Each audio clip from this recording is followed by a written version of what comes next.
Bible अध्ययन श्रृंखला के अंदर आपका हार्दिक स्वागत है।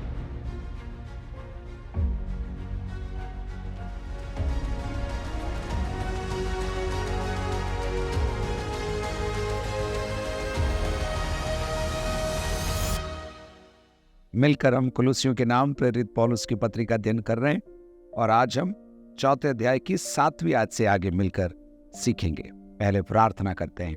परमपिता परमेश्वर, हम आपका धन्यवाद देते हैं आपके जीवित वचन के लिए। आप हमें सिखाते हैं, चलाते हैं, संभालते हैं, बढ़ाते हैं, इसलिए हम आपके आभारी हैं। पवित्र आत्मा आपकी उपस्थिति के लिए कोटि कोटि धन्यवाद। सारा आदर पिता आपको देते हुए प्रभु यीशु मसीह के नाम से मांगते हैं, आमीन। 7 आयत से लगाकर 18 आयत तक इस पत्री की अंतिम बातें पौलुस कुलुस्सी शहर के विश्वासी को लिख रहा है। इसके अंदर भी कुछ भाग है। पहले भाग के अंदर जो पत्र लेकर जा रहे हैं उनका परिचय और उनकी ओर से अभिवादन है। फिर जिनको पत्र मिल रहा है उनसे अभिवादन है और उनके लिए कुछ निर्देश है। और तीसरी बात, जिनको ये पत्र भेजी जा रही उनके द्वारा दूसरों को निर्देश है। चलिए अपन देखते हैं 7वीं आयत। प्रिय भाई और विश्वास योग्य सेवक तुकिकुस, जो प्रभु में मेरा सहकर्मी है, मेरी सब बातें तुम्हें बता देगा। मेरी सब बातें तुम्हें बता। तुकिकुस इस पत्र का वाहक है, पत्र लेकर जा रहा है, लेकिन पौलुस 3 विश्लेषण इस तुकिकुस के बारे में कहता है। क्या है देखिए, वो प्रिय भाई है। नंबर 2, वो विश्वास योग्य सेवक है। और नंबर 3, प्रभु में मेरा सहकर्मी है। प्रिय भाई, विश्वास योग्य सेवक और प्रभु में मेरा सहकर्मी। आपके लिए प्रभु क्या कहेगा सोचिए। लेकिन तुकिकुस के लिए लिखा है, पौलुस लिखता है, प्रिय भाई, विश्वास योग्य सेवक और प्रभु में मेरा सहकर्मी है। तुकिकुस के बारे में सबसे पहले प्रेरितों के काम 20 अध्याय के अंदर हमको पढ़ने को मिलता है। प्रेरितों के काम 20 अध्याय उसकी 4वीं आयत देखिए। बीरिया के पुरुष का पुत्र सोपत्रुस और थिस्सलुनीकियों में से अरिस्तर्खुस और सिकुन्दुस और दिर्बे का गयुस और तीमुथियुस और आसिया का तुकिकुस और त्रुफिमुस आसिया तक उसके साथ हो लिए। आसिया का तुकिकुस। आसिया प्रांत है। एफेसुस उस प्रांत के अंदर एक शहर है। कुलुस्से भी एफेसुस जैसे ही उस प्रांत का एक शहर है। इतना ही नहीं, कुलुस्से के पास लौदीकिया शहर है और फिर हिरियोपोलिस शहर भी है। प्रिय भाई और विश्वास योग्य सेवक, प्रभु में मेरा सहकर्मी तुकिकुस मेरी सब बातें तुम्हें बता देगा। तुकिकुस के बारे में इफिसी 6:21 में भी हम पढ़ते हैं। इफिसी के पत्र 6 अध्याय उसकी 21 आयत। तुकिकुस जो प्रिय भाई और प्रभु में विश्वास योग्य सेवक है। दोनों जगह पौलुस कहता है विश्वास योग्य सेवक है, तुम्हें सब बातें बताएगा कि तुम भी मेरी दशा जानो कि मैं कैसे रहता हूं। तुकिकुस के बारे में तीतुस के पत्र 3:12 में और फिर 2 तीमुथी 4:12 में भी हम पढ़ पाते हैं। प्रिय भाई, विश्वास योग्य सेवक, प्रभु में मेरा सहकर्मी तुकिकुस तुम्हें मेरी सब बातें बता देगा। 8वीं आयत। उससे मैंने इसलिए तुम्हारे पास भेजा है कि तुम्हें हमारी दशा, मैं अकेला नहीं हूं, मेरे साथ कुछ लोग और हैं, तुम्हें हमारी दशा मालूम हो जाए और वह तुम्हारे हृदयों को शांति दे। तुम हमें लेकर चिंतित हो, तुम हमारे लिए प्रार्थना कर रहे हो, हमारे साथ क्या क्या हो रहा है उसको लेकर तुम्हारे बीच में कई बातें हो रही हैं।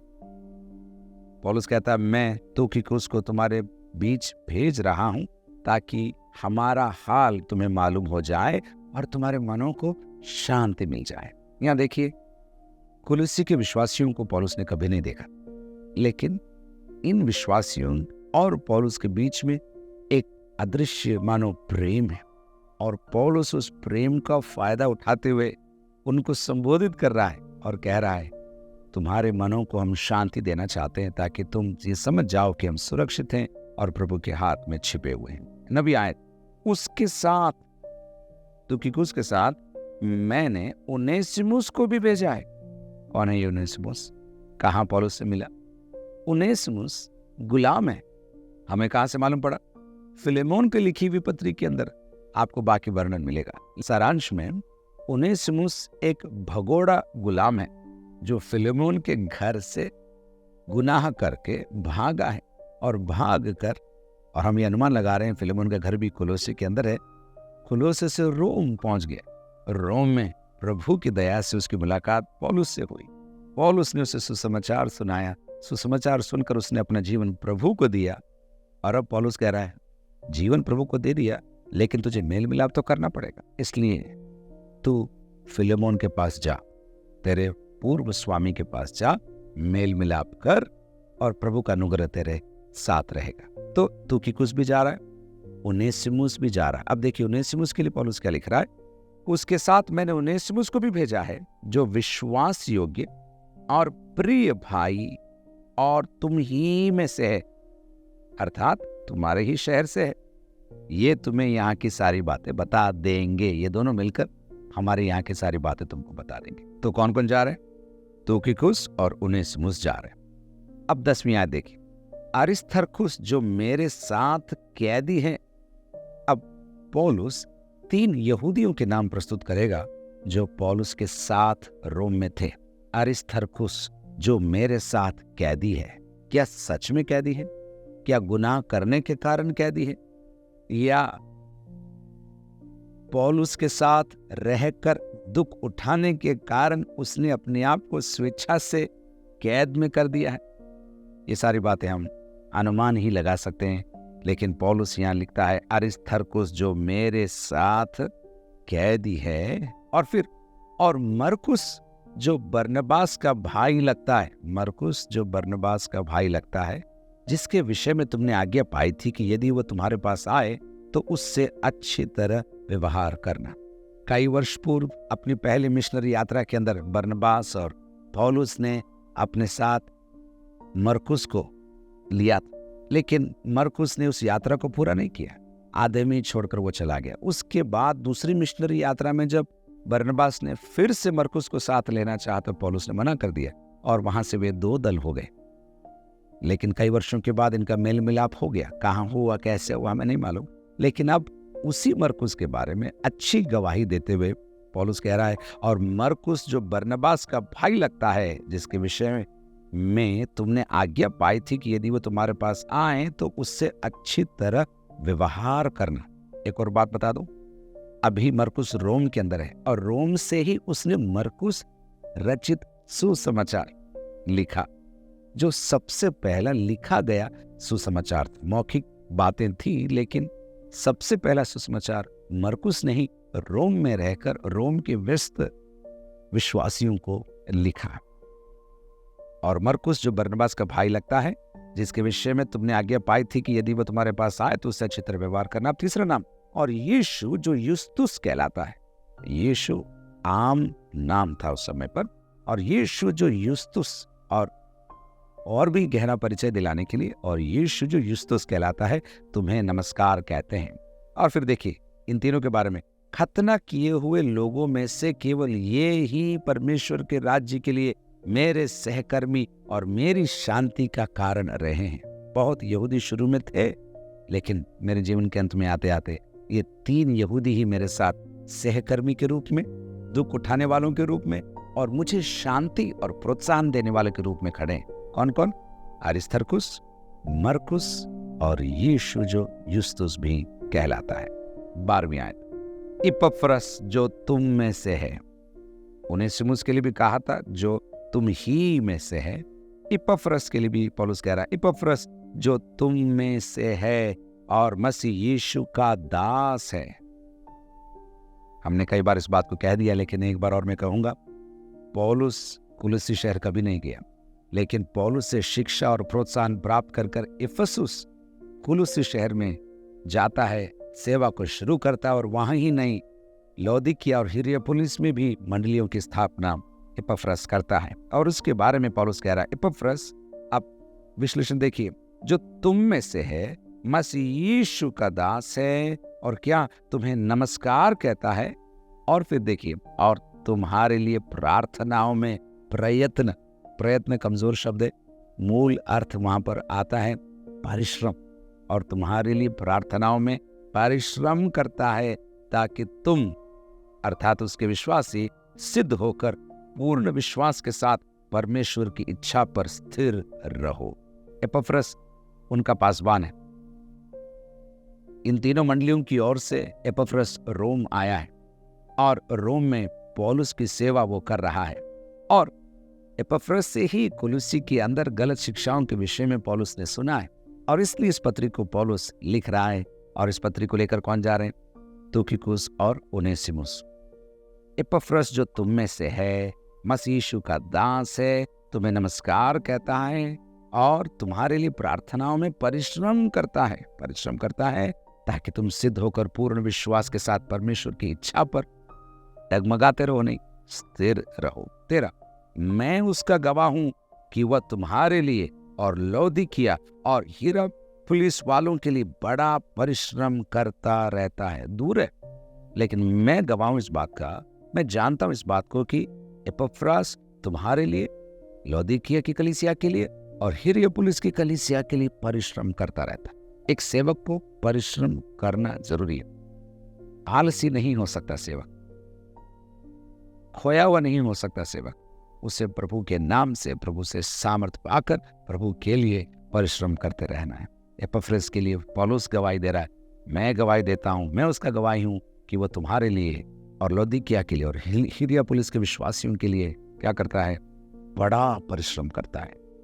14, प्रिय वैद्य लूका और देमास का तुम्हें नमस्कार। अब ये गैर यहूदी लोगों की सूची प्रस्तुत करेगा। प्रिय वैद्य लूका। लूका कौन है? वैद्य है, हमें यहां से मालूम पड़ा। प्रेरितों के काम का लेखक है। इतना ही नहीं, पौलुस के साथ यात्राओं में उसने अपने आप को सम्मिलित किया है प्रेरितों के काम के अंदर। और लूका रचित सुसमाचार का लिखने वाला भी लूका ही है। एक बार और, प्रिय वैद्य लूका और देमास का तुम्हें नमस्कार। देमास अब तक प्रभु में है और पौलुस के साथ है, लेकिन कुछ समय के बाद देमास पौलुस को और परमेश्वर को छोड़कर संसार में चला जाएगा। देमास के बारे में आप अधिक जानकारी 2 तीमुथियुस 4 अध्याय की 10वीं आयत में प्राप्त करते हैं। लेकिन आइए 15वीं आयत में हम चलते हैं। लौदीकिया के भाइयों को और नुम्फास और उनके घर की कलीसिया को नमस्कार कहना। अब कुलुस्सी के विश्वासियों के द्वारा लौदीकिया के विश्वासियों को पौलुस संबोधित कर रहा है। और लौदीकिया की मंडली, ऐसा हम अनुमान लगा सकते हैं कि नुम्फास, बहन नुम्फास के घर पर मिला करती थी। और इसलिए पौलुस कहता है लौदीकिया के भाइयों को और नुम्फास और उनके घर की कलीसिया को नमस्कार कहना। मैं तुम्हें लिख रहा हूं और तुम लौदीकिया के विश्वासियों को, विशेषकर बहन नुम्फास और उनके परिवार और जो मंडली उनके घर पर मिलती है, उनको अभिवादन कहना। 16, जब ये पत्र तुम्हारे यहाँ पढ़ लिया जाए तो ऐसा करना। कौन सा पत्र? कुलुस्सियों को लिखा हुआ पत्र। जब ये पत्र तुम्हारे यहाँ पढ़ लिया जाए तो ऐसा करना कि लौदीकिया की कलीसिया में भी पढ़ा जाए, और वो पत्र जो लौदीकिया से आए उसे तुम भी पढ़ना। और कहीं ऐसा प्रयोग हम देखते नहीं है। पौलुस कहता है कुलुस्सी शहर के विश्वासियों को, मैंने जो पत्र तुम्हें लिखी है उसको तुम लौदीकिया भेजना, और लौदीकिया को भी मैंने एक पत्र लिखी है, उसको तुम लाकर तुम्हारे यहाँ पढ़ना। बाइबल के अंदर लौदीकिया को लिखी हुई पत्री हमें नहीं मिलती है, शायद गुम हो गई होगी, हमें इसके बारे में अधिक जानकारी नहीं है। लेकिन ये प्रयोग यहाँ जरूर लिखा है, और वो पत्र जो लौदीकिया से आए उसे तुम भी पढ़ना। 17, और अर्खिप्पुस से कहना कि जो सेवा प्रभु में तुझे सौंपी गई है उसे सावधानी के साथ पूरी करना। कौन है ये अर्खिप्पुस? फिलेमोन के नाम पौलुस प्रेरित की पत्री की 1 अध्याय की 2 आयत में उसका नाम है। देखिए, और बहन अफफिया और हमारे साथी योद्धा अर्खिप्पुस और फिलेमोन के घर की कलीसिया के नाम। तो पौलुस सबके सामने अर्खिप्पुस को संबोधित करते हुए कह रहा है, क्या कह रहा है? जो सेवा प्रभु में तुझे सौंपी गई है। क्या सेवा सौंपी है? इसकी जानकारी हमारे पास नहीं है। कलीसिया की हो सकती है, सेवा बढ़ाने की हो सकती है, नए विश्वासियों की हो सकती है, नए क्षेत्रों में जाकर सेवा करने की हो सकती है। और अर्खिप्पुस से कहना कि जो सेवा प्रभु में तुझे सौंपी गई है उसे सावधानी के साथ पूरी करना। सेवा शुरू करने वाले बहुत लोग हैं, सेवा पूरी करने वाले बहुत कम होते हैं। इनाम सेवा शुरू करने वालों को नहीं, सेवा पूरी करने वालों को मिलती है। इसलिए मुझे और आपको इस पत्री के अंत में आते आते अपने आप को याद दिला रहा है कि मुझे सेवा पूरी करनी है। मैं लंबी रेस का घोड़ा हूं। मैं थोड़ी देर चमकने वाला सितारा नहीं, लंबे समय तक चमकने वाला मैं सितारा बनना चाहता हूं। 18, मुझ पौलुस का अपने हाथ से लिखा हुआ नमस्कार। ऐसा इतिहासकार मानते हैं कि दमिश्क के रास्ते में जब प्रभु यीशु मसीह ने पौलुस को दर्शन दिया, उस प्रकाश के कारण पौलुस की आंखें धुंधली पड़ गई थी और उसे स्पष्ट दिखाई नहीं देता था। कुछ लोग ऐसे कहते हैं कि उसकी आंखों से निरंतर पानी बहता रहता था। इसलिए पौलुस बोलता था और लिखने वाले लिखते थे। अब पत्री चूंकि खत्म हो रही है, पौलुस लिख रहा है, मुझ पौलुस का अपने हाथ से लिखा हुआ नमस्कार। मैं सोचता हूं प्रेज द लॉर्ड या जय मसीह की अपने हाथ से वो लिख रहा है। बाकी पूरी पत्री उन्होंने लिखी है, वो बोल रहा है और वो लिख रहे हैं, लेकिन अंत में आते आते पौलुस कहता है, मुझ पौलुस का अपने हाथ से लिखा हुआ नमस्कार। फिर एक वाक्य, मेरी जंजीरों को स्मरण रख। भूलना मत मैं कहाँ हूं, भूलना मत मैं यहां क्यों हूं, और तीसरी बात, भूलना मत मैं यहां क्या कर रहा हूं। और फिर अंत में, तुम पर अनुग्रह होता रहे। मैं कैद में हूं तो क्या हुआ, तुम पर अनुग्रह होता रहे। पत्र की शुरुआत के अंदर पौलुस ने इसी बात को लेकर घोषणा की थी। पहले अध्याय की 2 आयत में, मसीह में उन पवित्र और विश्वासी भाइयों के नाम जो कुलुस्सी में रहते हैं, हमारे पिता परमेश्वर की ओर से तुम्हें अनुग्रह और शांति प्राप्त होती रहे। पत्री के अंत में एक बार फिर, तुम पर अनुग्रह होता रहे। मेरी भी ये प्रार्थना है कि हम पर अनुग्रह होता रहे। अनुग्रह क्या है? जो हम नहीं कर सकते, जो हम नहीं कर पाते, जब प्रभु हमसे करवाता है तब वो अनुग्रह कहलाता है। आत्मिक बातों में, जीवन की बातों में, हर क्षेत्र के अंदर आपके जीवन में भी अनुग्रह होता रहे। और आखिरी शब्द आमीन। प्रभु आपको बहुत बहुत आशीष दे।